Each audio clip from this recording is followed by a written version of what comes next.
On a calm morning in 1929, the three signals were there: visible, repeated, ignored. Three signals announced the collapse that would turn prosperity into ruin. Today, those same signals are back, only bigger. The first one shows up in everyday life. The price of living rises faster than the paycheck. It's not inflation. It's distortion. A widening gap that tears through stability and exposes a fragility no one wants to acknowledge. In 1929, that pressure was already crushing families while newspapers insisted on optimism. Now the pattern returns, the same squeeze. The same feeling that working harder no longer guarantees survival. The second signal is quieter and deadlier: debt. In the 1920s, the entire country lived on installments: homes, cars, stocks, everything financed by an imaginary future. In 2025, the formula is global: bloated governments, leveraged corporations, households surviving on credit. None of this is accidental. It's the core engine of the system. Push the present into the future until the future can absorb anything else. The third signal is the most fatal: confidence. In 1929, people believed the market had reached a new permanent level. That cycles had been conquered, that prosperity was now a guarantee. Today, the same mantra repeats: newspapers replaced by analysts, brokers by algorithms, optimism by data. The belief is identical: nothing can break. But optimism doesn't stabilize systems. It only hides the cracks. The difference now is scale. Back then, one country collapsed and dragged others down. Now everyone is tied to the same fragile foundation: no walls, no insulation. Interdependence turns any failure into instant contagion. The risk that was national in 1929 is civilizational today. When three signals align: distorted prices, excessive debt, and irrational confidence, the pattern always repeats. It doesn't matter the country, decade, or technology. History doesn't copy events, it copies structures. And the structures are rebuilt again. You feel this in real life, even if you haven't named it. Rent exploding, wages stuck. Credit becoming the only way to survive each month. None of this is noise, it's the diagnosis. It's the system showing its seams before it tears. And the most dangerous moment is the calm before the rupture. It happened in 1929. It happened in 2008. It's happening now. The moment when everything feels stable is the moment everyone is standing on hollow ground, convinced it's solid. Every collapse begins with a crack. A small shift. Almost invisible. The crack has already happened, and almost no one noticed. To understand that crack, and why it matters, we need to go back to the beginning. We need to see how the original mechanism was born. To understand the crack, you have to go back to the moment when the system first drifted off solid ground. Not the crash itself, the quiet years that came before it, when vaults still gleamed. Contracts were signed in overly bright hallways, and no one noticed the foundation beginning to give way. The drift began with a simple gesture: banks pushing credit out of marble-lined walls and into the hands of anyone willing to sign. It wasn't prudence, it was a bet, and the bet worked. Immediate profit. Rapid growth, the feeling that risk was a myth. Newspapers printed prosperity. Charts climbed. Smiling faces became the image of an economy already rotting from within. Companies discovered that numbers on paper mattered more than real health. Banks discovered that leverage multiplied power. Families discovered that the future could be consumed before it existed. And thus the mechanism was born. A system where everyone walked forward, pushed by a wind no one controlled, and no one wanted to question. A silent pact was sealed. Grow at any cost. Delay consequences. Stack debt like steps leading to eternal prosperity. And the faster the mechanism moved, the less visible it became. The economy looked solid. Prosperity looked natural. Risks hid behind paperwork, figures, and promises. Today, they hide behind screens. Back then, they were ledger books. Now they're algorithms. In the past, banks kept records in metal drawers. Now, trillions move between servers without weight, friction, or witnesses. Leveraging was once written in ink. Today, it moves in the dark, too fast for any regulator, too big for any break. And here is the shift almost no one sees. The more invisible risk becomes, the more dependent the system grows on it. That's how it was in the 1920s. That's how it is now. Fragility grows in silence. You can see it in the small breaks, the ones the news calls incidents. Banks closing as a precaution. Funds freezing withdrawals, temporarily. Governments renegotiating debts without calling it default. Each crack is framed as isolated. None of them are. This is the logic that precedes every collapse. Risk spreads in drops. It doesn't explode. It leaks.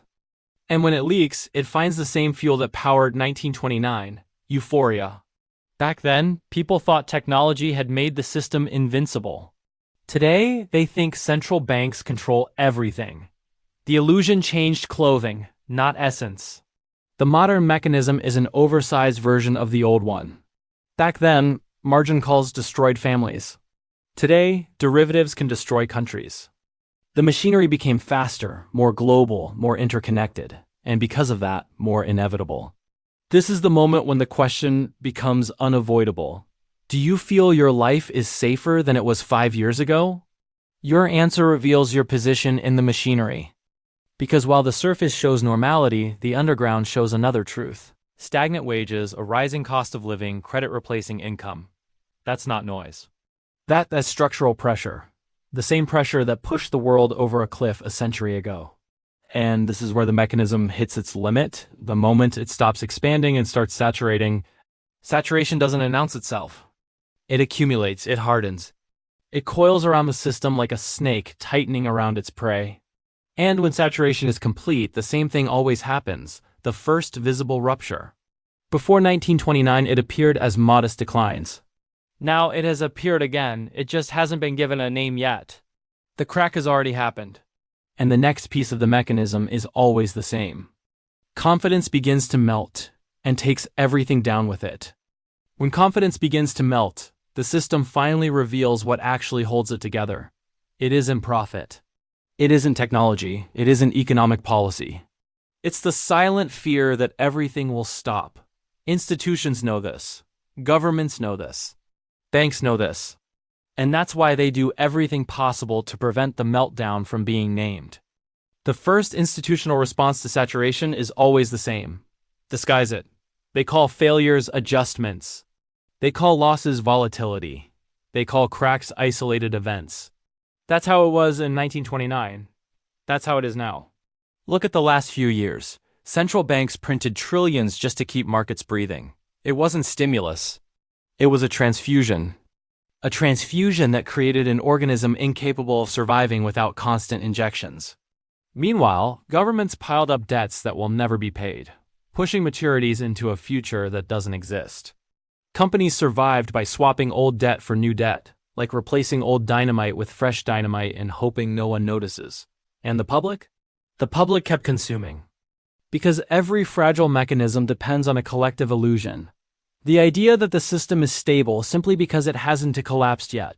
But 2025 brought something different. Not a crash, a change in speed. Cycles that once took years now collapse in months.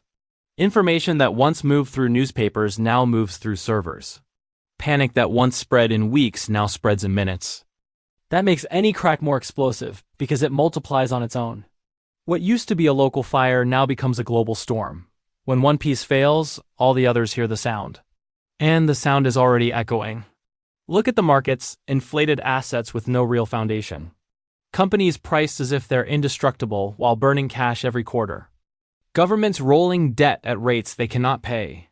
Funds chasing returns and risks they don't understand. None of these decisions come from courage, they come from desperation. Do you feel it? That sense that everything is spinning too fast to be healthy? That feeling is the system's pulse, and it beats faster when it's about to fail. Meanwhile, inequality grows. Not as a concept, as structure. In 1929, elites had access to cheap credit. Today, they have access to issuance itself. Those near the center receive protection. Those far from it receive the bill. That's how the system concentrates power without admitting it. And that concentration feeds the risk no one wants to name. Systemic fragility. You don't see fragility by looking at soaring stock markets. You see it by looking at behavior. And the behavior is identical to the periods before historic collapses. Institutions relaxing standards. Investors accepting risks they would have rejected years earlier. Politicians ignoring impossible deficits. Citizens trading savings for hope, hope for credit, credit for illusion. This spiral doesn't expand, it tightens. Each turn becomes narrower, faster, hotter, until it reaches the critical point. Not a crash, not a break, a loss of faith. Once faith disappears, not even trillions can hold the game together. Because what sustains consumption, investment, and stability isn't money, it's expectation. And that expectation is changing. Slowly, but irreversibly. 2025 is the year when the system appears too strong to fail, the same misreading the world made before 1929. It's when everything rises but no one can explain why. When the warning signs flash but are treated as noise. When comfort grows so large it becomes suspicious.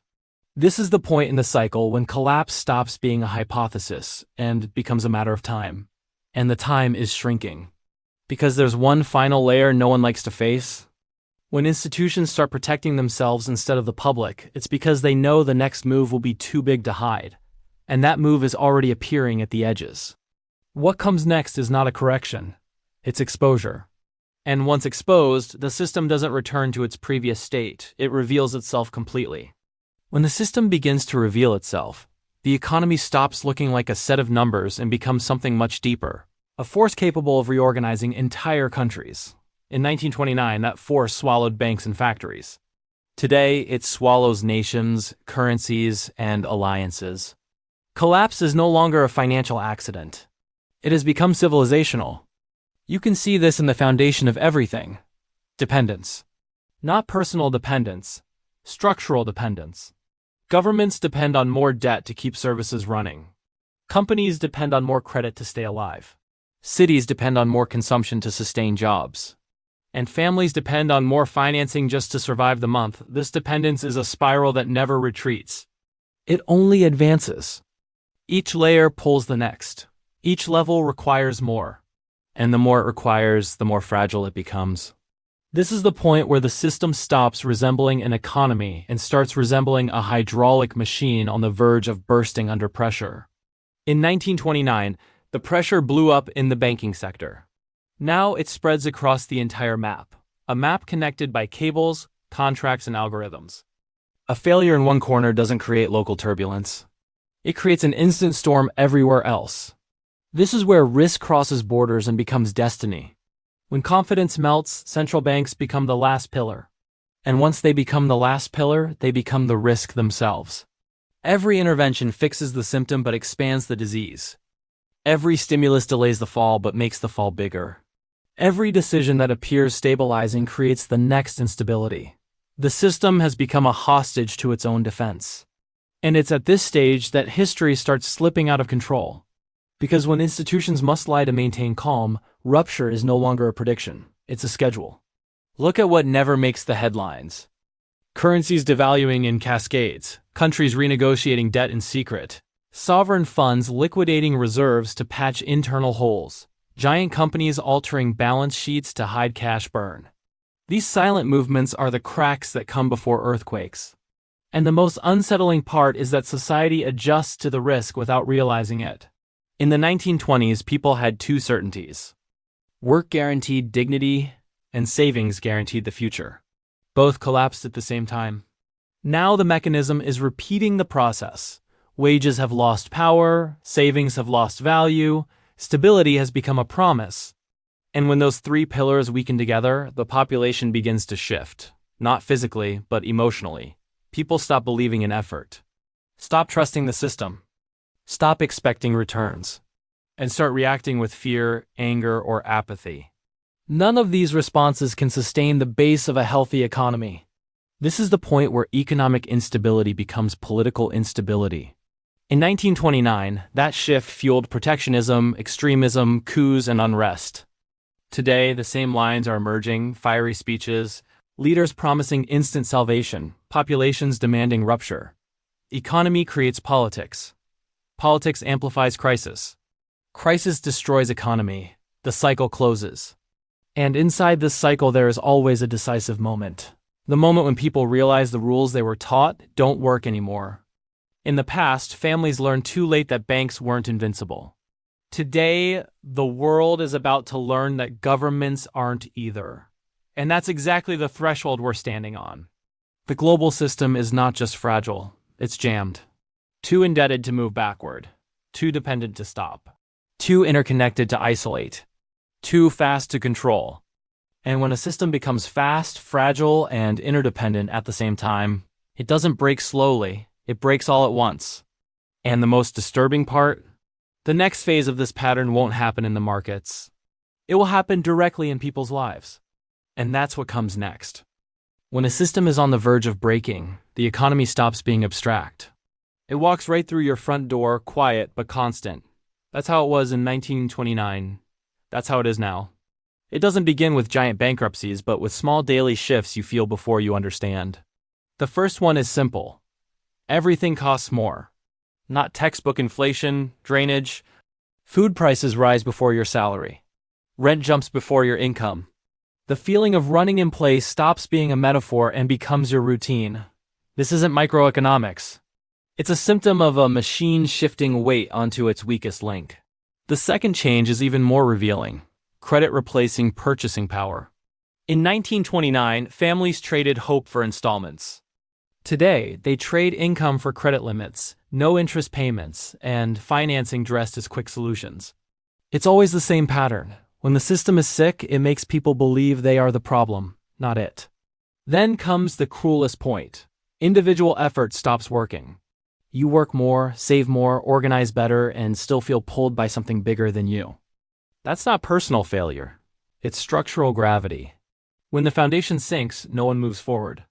And this is the detail that destroyed lives in 1929 and continues to destroy them in 2025. The system doesn't break from the top down, it breaks at the edges. It snaps first where margins are thin. In retail, in small commerce, in ordinary workers, in small businesses, in fixed salaries, in unprotected households. That's why, before any visible collapse, something appears that almost no one notices. Social exhaustion. The human body senses it before the market does. More overtime, dreams postponed, leisure cut. Choices replaced with survival. It's slow, but irreversible. Once this exhaustion reaches critical mass, the next stage emerges. Fear. Not fear of crisis, that's a newspaper word. Fear of losing the basics, a roof, food, minimal stability. That fear was the spark that, in the 1920s, fueled long bank lines, desperate withdrawals, collective panic. Today, it expresses itself differently. A quiet run towards safe assets, mistrust in institutions, violent capital flows, people buying safety, not prosperity. And here's where you enter, literally. Because this part of the story isn't about governments, banks, or elites. It's about the exact point where you stand in this chain. So answer mentally, without sugarcoating. Are you closer to the creation of money or to its impact? Closer to the issuance or to the price? Closer to the center or to the edge? Your answer places you on the real map of the system. And that map is not democratic, not symmetrical, not fair. Those near the creation get protection, cheap credit, access, information, buffers. Those far from it get cost, higher prices, compressed wages, instability. This difference doesn't show up on TV, it shows up in your bank statement, your rent, your groceries, the end of your month. And when this difference reaches its peak, entire societies begin to split. Not into social classes, but into economic blocks. Those who can shield themselves, and those pushed into risk. That's how it was before 1929. That's how it is now. And the next stage of this pattern is always the same. The rupture stops being financial and becomes human. Life begins to reorganize without your permission. You change habits, cut expenses, avoid commitments, delay decisions, adapt to the squeeze as if it were temporary. But it only tightens further. And this is where silence turns into a warning. When adaptation becomes the norm, it's because structural collapse is already underway. And that movement, cold, slow, and irreversible, pushes history toward its most critical moment. When the mechanism stops affecting your life and starts determining the world that comes after. And that's what comes next. When a system reaches its limit, it gives a warning, but never with a siren. The real warning is subtle, almost cruel. everything keeps working. Until it doesn't. That's how it was in 1929. That's how it is now. Collapse never starts at the top. It begins when the world still looks too stable to fall. When newspapers talk about a temporary adjustment. When politicians swear that the fundamentals are solid. When experts insist there is no systemic risk. That was the exact moment the 1920s broke. The moment when confidence was bigger than reality. And we're standing in that moment again. The difference this time is scale. The financial system is global, interconnected, instantaneous. What once took months to spread now crosses continents in seconds. Panic has no borders. No wall can stop fleeing liquidity. And when confidence evaporates, it doesn't matter how much technology exists. It doesn't matter how many stimulus packages are announced. It doesn't matter how much optimism is sold. The mechanics are always the same. First comes doubt, then contraction, and then the quiet collapse no one admits until it's too late. That's the eternal pattern linking 1929 to 2025. A heavy structure resting on light confidence. And when confidence cracks, everything else falls with it. You see it in markets reacting to crumbs of information. In investors running to anything that looks remotely safe. In governments slamming the gas and the brakes at the same time. In companies firing people before the crisis arrives. In banks holding credit like someone holding their breath.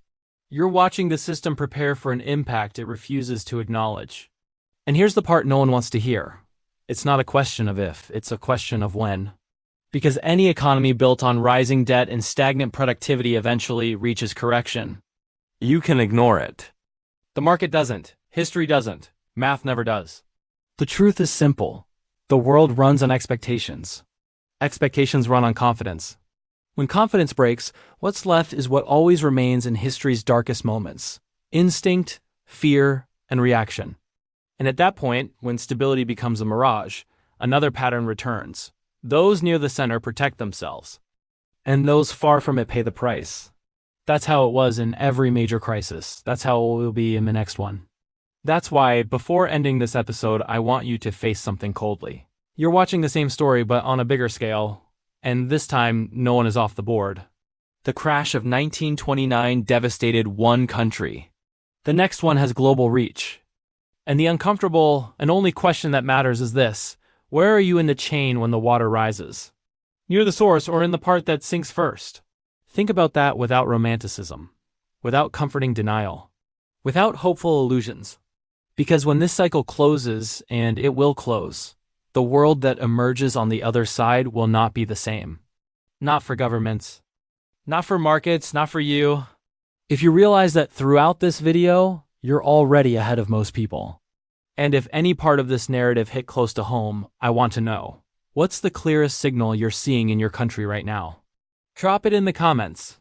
And if this episode made you look at the economy with both eyes open, not just the one that gives comfort, then subscribe. Because ignoring what's coming protects no one.